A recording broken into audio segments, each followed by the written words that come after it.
Okay, hello again. This time the turnaround was quite fast. Like, when did I record it? Yesterday? The last part, which was, I checked, it was part 9, so this is part 10.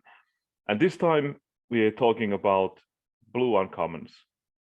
And okay, just before I get into that, I was thinking about this, like, if I were to actually design this set, or a set at all, like professionally, not like just fun, where I'm just, you know, trying to figure out stuff. So I was thinking how much do you use like old cards? Like if there's like a specific theme you want to test out, like do you just take out an old set and switch a bunch of cards that are very reliant on a specific theme in that set and put cards that are about your new theme to replace them? Like um currently the way I'm working, like I'm trying to come up with all the cards without any kind of testing.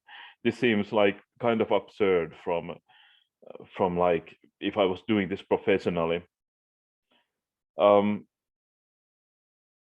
yeah, so yeah, just a thought. Like that's if you happen to try this on your own, like you want to make your own set, and you have the opportunity to do this, I would suggest that yeah, you definitely do that. Just come up with like a small subset of cards, like 10, 15 cards that are about the theme you want to include, and then just take cards from previous sets and test them out. Yeah, just a thought. Um, of course, like you don't have to actually draft everything. Like you can come up with like, well, in a normal draft, there's going to be, let's see, if there's how many cards commons do I have? 100. Yeah. So if there's 100 different commons, so that means that um, each player opens 3 boosters. So that's what, 33 commons times 8, 264. So that means that on average there's going to be 2.64 of each common. Although I haven't drafted in a long while, so I'm not sure even if my assumptions on what's in a booster is even correct. Is it just 10 commons? I don't know. If so, there's like 2.4 commons in each draft. So you could make like these decks with um you know just assume that you're in that color and you get those 2 or maybe 3 copies of a certain card, and just build decks that way. Obviously you can't get 2 of everything, but get 2 of something and maybe a few uncommons, and just build a 40 card deck based on that and try it out. I mean, drafting is fun. Drafting is the best part of this, but it also takes a lot of time and a lot of people, so it's difficult to do. But anyway, moving on to the actual card. So blue uncommons. As usual, I followed the skeleton from Crimson Vow, especially on the creatures. Not so much on the non-creature stuff. Like I did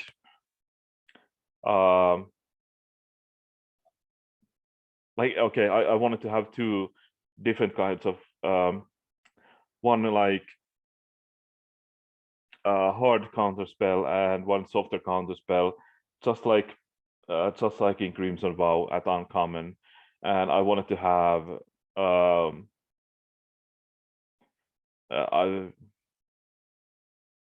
I wanted to have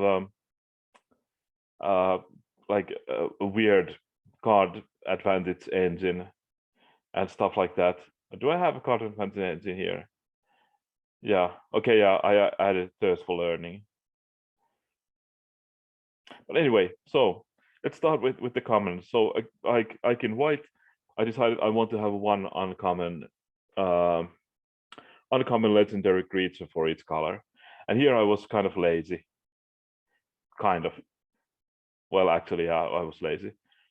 So this is Waves, which is 1U, legendary Merfolk Wizard, 1/1, and tap. Each player reveals the top card of their library. You may put the revealed cards into their owner's graveyards. If you don't, each player draws a card. And I added this part, play this only as a sorcery. And I took out the cost of U here. But this is Dakra Mystic from the original Theros block. Don't remember which set exactly. But it's Dakra Mystic is just one of my favorite cards. So this is for me. Like, I wouldn't mind using that as a commander. I don't know if being mono blue is a good thing here, but I don't know. I would just love to try it out. Although even if the deck probably wouldn't be very powerful, you would definitely be the arch enemy at the table because people hate when you do this to them. But I do like Dakra Mystic. It's just so weirdly wonderful political tool. And I have actually played it in constructed as well, although it was block constructed. But yeah. So yeah, this is just an addition for me personally. Then Surplus Energy Channeler. Very complicated name. But Human Wizard, 1/U, 1/3. So tap to add number of colorless mana equal to the number of cards you have surveilled to your graveyard this turn. Only use this ability to cast instants and sorceries.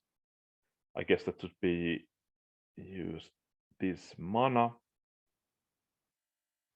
Let's fix that. But yeah, you get the picture. So it's a wizard that can potentially produce a lot of mana, although it's colorless. But in order to be able to use it, you have to definitely set it up. So it's not going to be a powerful card in every deck. Feels actually more like a constructed card where you can possibly build around this and get amazing results. Although it won't be easy because being able to surveil without using mana, being able to surveil consistently without using a mana is going to be problematic. And also one would have to note that you do have to put those cards into your graveyard, and there might be cards you don't want to put into your graveyard. So it's difficult to plan around this, basically. It's very difficult to plan your turn around this, but yeah.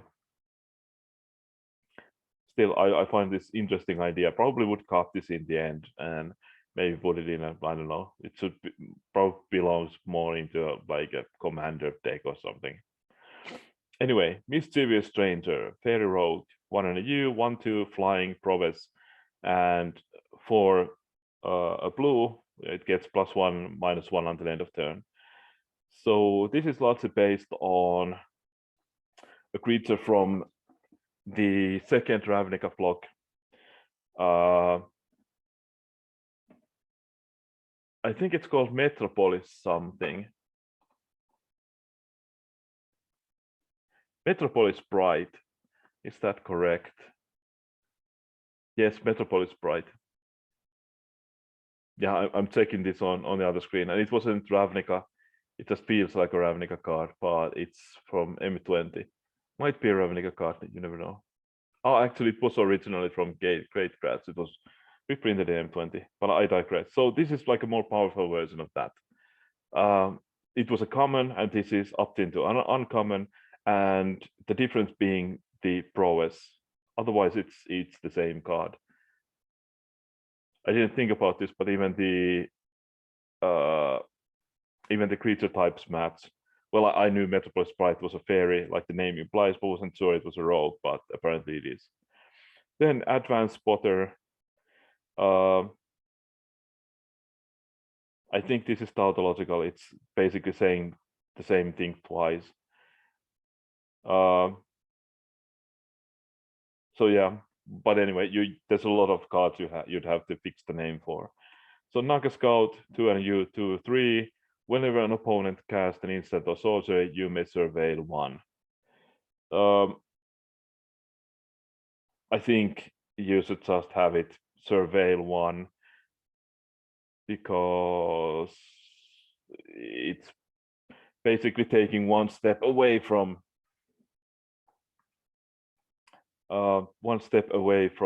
the process on like arena or whatever. Although not that it really matters because it is no one's going to put this on arena. But anyway, I don't know. Can you mod it easily? I'll probably not. No, because obviously it's at least not that way because it's I don't know what exactly the server checks for, but probably the servers should make sure that no illegal cards are being used. But anyway, expert infiltrator, shapeshifter. I do have like a small shapeshifter theme going on. There's one shapeshifter in the commons, I think, yes. And I think I'm going to have one shapeshifter in black as well. We'll see. Well, 3 and a U, 3/3. And whenever you survey for the second time, this second time on your turn, card name can't be blocked this turn.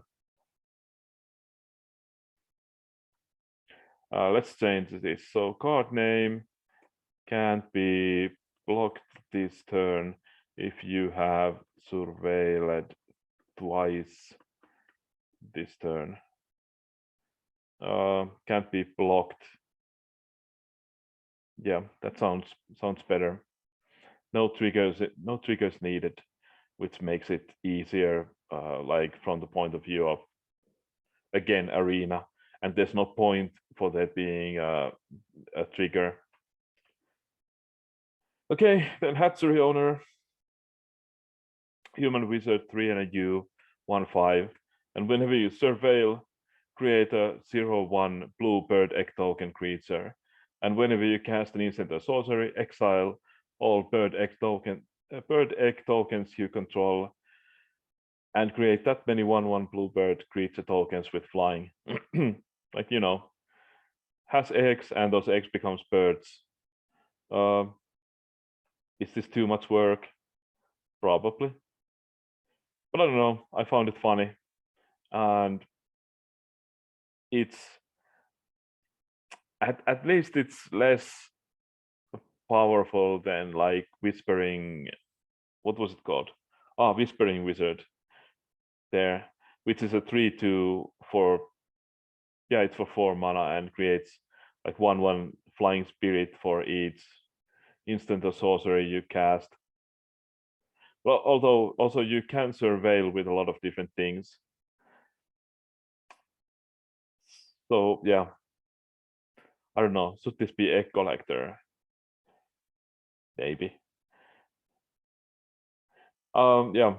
So yeah, let's do that. Like hatchery is like, I don't know, sounds more white to me, which is a common problem with these names. I find that they to me in my head they sound like they're from a wrong color, even though like I don't know. Obviously, even synonyms have like slightly different. Like if the meaning is basically the same, they have like little bit different connotations or feels to them. But yeah, and I just, you know, link certain things to different colors easily, like historian. So I call this next card Science Historian, and because of Strixhaven, Historian to me sounds like a white card, because Strixhaven actually lore hold is red white, but I don't see red being that much of a historian, and the red cards in that set that were supposedly from lore hold didn't feel very much historian. So yeah, anyway. Anyway, Giant Wizard, 3 UU, 3/5, and when it ETPs, you may put an instant or sorcery card from your graveyard on top of your library. Yeah, and then Locust Swarm, Insect, 5U, 4/4 flying. And whenever you surveil an instant or sorcery into your graveyard, you may put card name on top of your library from the battlefield or from the graveyard. Why from the battlefield? Well, if it has some effects on it that you don't want, like enchantments or whatever. Although you have to remember that, well, like there's in white, I have what's it called? Where is it? There, Regression. Creature has defend and loses flying and has protection from equipment and protection from other enchantments. So like if this is on it, you might want to put it on top of your library. Or if the D8, which makes it 1/1, which we'll get to soon enough. Was there other ones? There might be an arrest card here somewhere. Yeah, instant creature pacifism. So yeah, stuff like that. You might want to put it on top of your library. I don't think it will come into play that often, but every once in a while. Then moving into the non-creature spells, we have Sinister Sabotage, which is reprint from the newest Ravnica plot, from the first set, whatever it was called. Well, where Surveil was made the theme. So it's just, counter target spell Surveil 1. So obviously this is so basic that I just wanted to have it here. Then D8 enchantment 1/U. Target creature becomes base 1/1.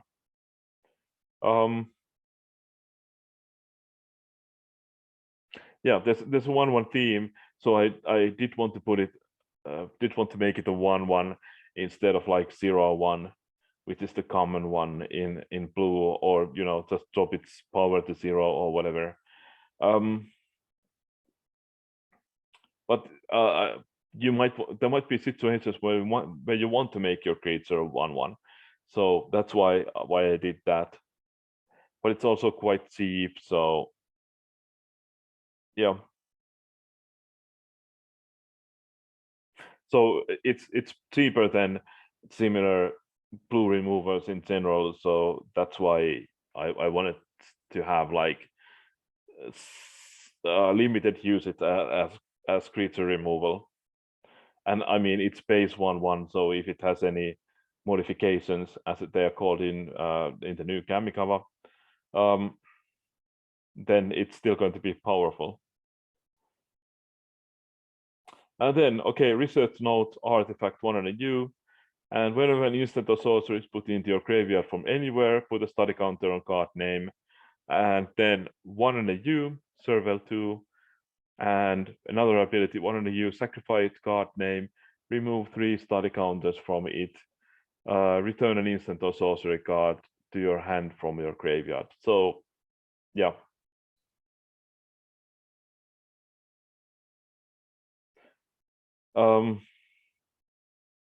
I don't know why, but when I actually, when I was thinking about this, I thought that should I put like returning from the stack as well, but I don't know. And maybe I'll do that in rares, but that feels more like a rare ability than an uncommon ability, or maybe even a mythic ability.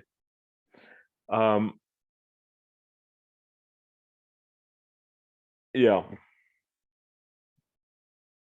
I don't know if I want to do it, because that has a potential for all sorts of shenanigans that are hard to predict if you can like return cards from the stack into your hand easily, because then of course you can use the same spell to trigger like prowess for multiple times or whatever. But I don't know, might be still an interesting idea. Then counter maneuver, instant 2/U.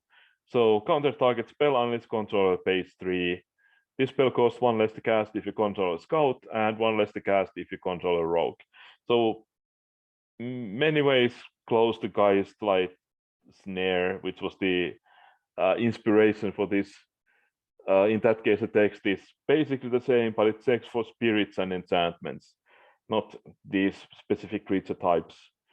And I guess the inspiration for that earlier on, there have been other inspirations, like the one that is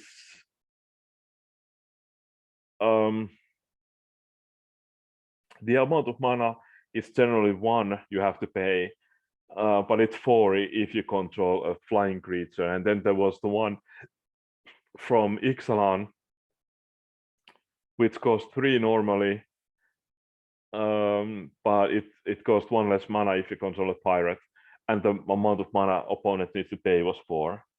Anyway, so this does have a history. And then Thirst for Learning, which is just, one more Thirst card. There was Thirst for Meaning, which was about enchantments, and Thirst for Discovery is about lands, and Thirst for Knowledge is about artifacts. So I just added Thirst for Learning, which is about instants and sorceries. So yeah. The creature one still awaits. Although I have a little bit of a hard time figuring out whether anyone would like to use that, because creatures are so central in limited, and I don't think that would be like a playable card in constructed. And then finally, Witness the Future, which I was like reading it to get inspiration to come up with a new card, but then I just decided that because all of the surveilling, maybe this is actually the card for the set. So what it does is, if you don't remember, I'm not sure I remember either, but let's try this. It's a sorcery, 2 and a U, and you target player shuffles 4 cards, up to 4 target cards from their library into their graveyard, into their, the other way around, from their graveyard into their library, obviously. And then they look at the top 4 cards of their library and put one of them into hand, the rest at the bottom, in the bottom of the library. So with all the surveilling, it just felt like maybe this is something that would be a good idea to do. Okay, that's it for this time. If you feel like, do all the YouTube stuff, and I won't get mad if you don't. What else? Okay, so I'm on vacation currently. We have in Finland, we have in this specific area, it's the winter break. I don't want to call it a spring break, but winter break, and it's and well, I'm a teacher, so I have it as well. So I might get the rest of the uncommons done fairly fast as well, but we'll see. I have done several of the black cards, but on the other hand, black is definitely my favorite color. So either that will mean that it's easy to do because I have, there's so many things I want, or it's hard to do because I have so many things I want. But we'll see. But thanks for listening, and until next time.